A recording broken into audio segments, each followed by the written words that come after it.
Hello दोस्तों, नमस्कार। स्वागत है आपका अपना स्टडी चैनल लर्निंग जीएस वाला में। तो दोस्तों, आज से हम जीव विज्ञान सब्जेक्ट को कंप्लीट करेंगे और बहुत अच्छे तरीके से। पहले हम सब्जेक्टिव और फिर उसके बाद ऑब्जेक्टिव प्रश्नों को भी इसमें तैयार करेंगे काफी अच्छे तरीके से, जो आपको साइंस, तीनों साइंस एक एक करके हम कंप्लीट करेंगे और बेहतरीन तरीके से करेंगे। चलिए शुरू करते हैं।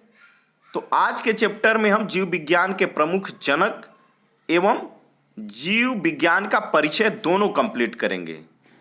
तो जीव विज्ञान के प्रमुख जनक में हम देख रहे हैं पहला क्वेश्चन, आधुनिक वर्गीकरण का पिता किसे कहा जाता है? तो लिनियस को कहा जाता है। आधुनिक वर्गीकरण का पिता लिनियस को कहा जाता है। आनुवंशिकी का जनक किसे कहा जाता है? तो मेंडल को कहा जाता है। आनुवंशिकी का जनक कौन है? मेंडल है। द्विनाम पद्धति का जनक किसे कहा जाता है? तो द्विनाम पद्धति के जनक भी लिनियस। आधुनिक वर्गीकरण और द्विनाम पद्धति दोनों के जनक लिनियस हैं। हरित क्रांति के जनक डॉक्टर नॉर्मन बोरलॉग को माना जाता है। हरित क्रांति के जनक कौन है? तो हरित क्रांति के जनक डॉक्टर नॉर्मन बोरलॉग हैं। भारत में हरित क्रांति के जनक किसे माना जाता है? तो भारत के हरित क्रांति के जनक डॉक्टर एम.एस. स्वामीनाथन को माना जाता है। एम.एस. स्वामीनाथन। श्वेत क्रांति की बात किया जाए तो श्वेत क्रांति का जनक किसे माना जाता है?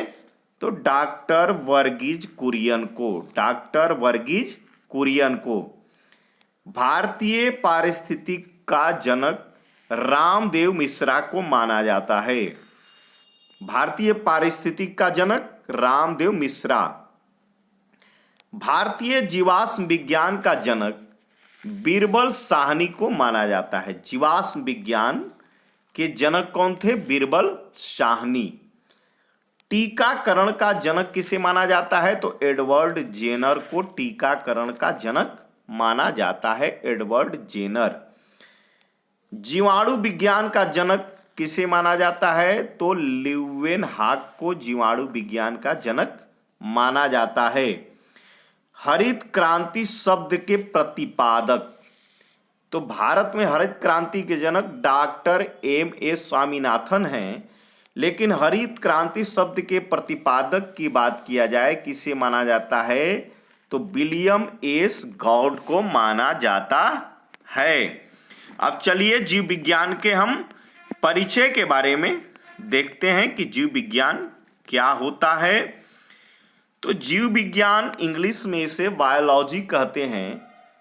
विज्ञान की वह शाखा है, साइंस विज्ञान की वह शाखा है जिसके अंतर्गत समस्त सजीवों अर्थात जीवधारियों का विस्तृत अध्ययन किया जाता है। तो जीव विज्ञान विज्ञान की वह शाखा है जिसके अंतर्गत समस्त सजीव, ध्यान रखिएगा किसकी बात कर रहा है? सजीव की अर्थात जीवधारियों का विस्तृत अध्ययन किया जाता है। बायोलॉजी शब्द का प्रयोग जो है सर्वप्रथम 1801 में लैमार्क ने, कौन? 1801 में लैमार्क ने और ट्रेविरेनस, लैमार्क फ्रांस के रहने वाले थे, ट्रेविरेनस जर्मनी के रहने वाले थे, ने किया था। फिर अगला मुख्य है जीव विज्ञान को विज्ञान की एक शाखा के रूप में स्थापित करने के कारण अरस्तु को जीव विज्ञान का जनक कहा जाता है। साइंस में बायोलॉजी एक शाखा के रूप में जुड़ी जीव विज्ञान के रूप में, तो इसके स्थापित करने के ही कारण अरस्तु को जीव विज्ञान का जनक कहा जाता है। अरस्तु को जंतु विज्ञान का जनक भी कहा जाता है। अरस्तु को फादर ऑफ बायोलॉजी, जीव विज्ञान का जनक, और फादर ऑफ जूलॉजी, जंतु विज्ञान का जनक भी कहा जाता है। उन्होंने अपनी पुस्तक हिस्टोरिया एनिमलियम में लगभग 500 जंतुओं का वर्णन किया है। बात करते हैं वनस्पति विज्ञान के जनक को, तो थियोफ्रेस्टस को वनस्पति विज्ञान का जनक, फादर ऑफ बॉटनी कहा जाता है, जिन्होंने हिस्टोरिया प्लांटर्म के नामक पुस्तक लिखा है। हिस्टोरिया प्लांटर्म। जीवों के नामकरण की द्विनाम पद्धति, यहाँ से भी खूब प्रश्न पूछे जाते हैं, देखते हैं। तो जीवों के आधुनिक वर्गीकरण की शुरुआत कैरोलस लिनियस के द्विजगत सिद्धांत टू किंगडम क्लासिफिकेशन से होती है। टू किंगडम क्लासिफिकेशन, द्विजगत सिद्धांत से कैरोलस लिनियस का आधुनिक वर्गीकरण को पिता भी कहा जाता है। उन्होंने जीवों को जंतु जगत किंगडम एनिमल और पादप जगत किंगडम प्लैनेट में बांटा। लिनियस को वर्गीकी का पिता, फादर ऑफ टैक्सोनॉमी भी कहा जाता है। सन 1753 में कोरोलस लिनियस ने जीवों के नामकरण की द्विनाम पद्धति को प्रचलित किया था। इनके अनुसार प्रत्येक जीवधारी का नाम लैटिन भाषा के 2 शब्दों से मिलकर बना है। पहला शब्द वंश तथा दूसरा शब्द जाति से है। उदाहरण, मानव का वैज्ञानिक नाम होमो सैपियंस। मानव का वैज्ञानिक नाम, हम मनुष्यों का वैज्ञानिक नाम क्या है? Homo sapiens. यहाँ से खूब प्रश्न पूछे जाते हैं, जिसमें होमो उस वंश का नाम है जिसकी एक जाति सेपियंस है। जैव समुदाय के अध्ययन के लिए हमें जीवधारियों को कुछ समूहों में वर्गीकृत करना पड़ता है, ताकि समान गुणों एवं संरचना वाले जीवों का अध्ययन एक साथ किया जा सके। आधुनिक जीव विज्ञान में सर्वाधिक मान्यता आर.एच. विटेकर के 5 जगत वर्गीकरण को दी जाती है। तो 5 जगत वर्गीकरण किसका है? आर.एच. विटेकर का। उन्होंने जीवों को जगत किंगडम नामक 5 बड़े भागों में बांटा। ये 5 जगत हैं। मोनेरा जगत, कौन कौन? मोनेरा, प्रोटिस्टा, कवक, पादप और जंतु। ये आर.एच. विटेकर ने 5 जगत मोनेरा, प्रोटिस्टा, कवक, पादप और जंतु में बांटा। मोनेरा जगत को देखते हैं। यह एक कोशिकीय प्रोकैरियोटिक जीवों का समूह है। यहां से प्रश्न पूछता है आपको, जब हम ऑब्जेक्टिव क्वेश्चन कराएंगे तो दिखाएंगे ये क्वेश्चन कहाँ कहाँ रेलवे में पूछे गए हैं और एसएससी वगैरह में पूछे गए हैं, तो इसकी पोटेंसी काफ़ी अच्छी है।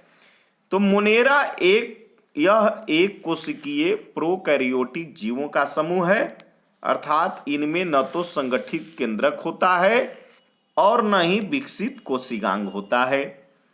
इनमें केंद्रिका झिल्ली का अभाव होता है।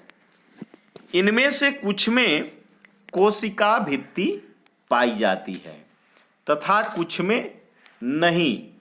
पोषण के स्तर पर ये स्वपोषी रसायन संश्लेषी, प्रकाश संश्लेषी अथवा विषम पोषी मृत्यजीवी परजीवी दोनों होता है। जैसे बैक्टीरिया, माइकोप्लाज्मा। तो बैक्टीरिया किस जगत में आता है? तो मोनेरा जगत में। माइकोप्लाज्मा किस जगत में आता है? तो मोनेरा जगत में आता है। अब देखते हैं प्रोटिस्टा। प्रोटिस्टा को देखते हैं। इनमें एक कोशिकीय यूकैरियोटिक जीव आते हैं। मोनेरा प्रोकैरियोटिक और ये यूकैरियोटिक में प्रोटिस्टा आता है। हालांकि कभी कभी ये बहुकोशिकीय भी होते हैं, यथा केल्प या समुद्री घास, ये प्रोटिस्टे में आते हैं। प्रोटिस्टा पादप जंतु एवं कवक जगत के बीच का कड़ी होता है। प्रोटिस्टा पादप जो होता है जंतु एवं कवक जगत के बीच कड़ी का कार्य करता है। इस वर्ग के कुछ जीवों में गमन के लिए सिलिया फ्लैजेला नामक संरचनाएं भी पाई जाती हैं। कुछ भी कोशिका भित्ति पाई जाती है, इसमें केंद्रिका झिल्ली पाई जाती है तथा ये स्वपोषी और विषमपोषी दोनों तरह के होते हैं। उदाहरण एक कोशिकीय शैवाल, diatom, protozoa, euglena, paramecium, chlorella, amoeba आदि इसी जगत के सदस्य हैं। तो शैवाल और अमीबा ये सब जो है प्रोटिस्टा के सदस्य हैं। अब कवक के बारे में देखते हैं। फंगी कवक, तो ये बहुकोशिकीय यूकैरियोटिक जीव होता है। कवक जो होता है यूकैरियोटिक बहुकोशिकीय होता है। ये विषमपोषी होते हैं जो पोषण के लिए सड़े गले कार्बनिक पदार्थों पर निर्भर रहते हैं, अतः इन्हें मृत जीवी भी कह दिया जाता है। इनमें से कई अपने जीवन की एक विशेष अवस्था में बहुकोशिकीय क्षमता प्राप्त कर लेते हैं। इन कवकों में काइटिन नामक जटिल शर्करा की बनी हुई कोशिका भित्ति सेल्यूलोज अनुपस्थित होता है पाई जाती है। तो कवकों में कैसी भित्ति? तो काइटिन नामक जटिल शर्करा की बनी कोशिका भित्ति पाई जाती है। कवक के उदाहरण हैं यीस्ट, पेनिसिलियम, मशरूम, ये कवक के उदाहरण हैं। पादप जगत को देखते हैं, प्लानेट को। यह सेल्यूलोज से बनी कोशिका भित्ति वाली बहुकोशिकीय यूकैरियोटिक जीवों का समूह होता है। पादप किस कोशिका के बने होते हैं? सेल्यूलोज से बनी कोशिका भित्ति होती है। कोशिका भित्ति किसकी बनी होती है? पादप की, सेल्यूलोज की। और ये बहुकोशिकीय यूकैरियोटिक जीव होते हैं। ये स्वपोषी होते हैं और प्रकाश संश्लेषण प्रक्रिया द्वारा स्वयं का भोजन बनाते हैं। अतः क्लोरोफिल धारक सभी पौधे इस वर्ग के सदस्य होते हैं। क्लोरोफिल सभी पौधों में होता है और इनका शरीर ऊतकों एवं अंगों से निर्मित होता है। अब जंतु जगत एनिमल को देखते हैं। इस जगत में सभी बहुकोशिकीय जंतु समभोजी होलोजोनिक यूकैरियोटिक उपभोक्ता जीव सम्मिलित किए गए हैं। इनको मेटाजोआ भी कहते हैं। जंतु को मेटाजोआ भी कहते हैं। हाइड्रा, जेलीफिश, कृमि, सितारा मछली, सरीसृप, उभयचर माने मेढक वगैरह, पक्षी तथा स्तनधारी जीव इस जगत के अंग हैं, जंतु जगत के। तो दोस्तों आज का हमारा सेशन ही समाप्त होता है।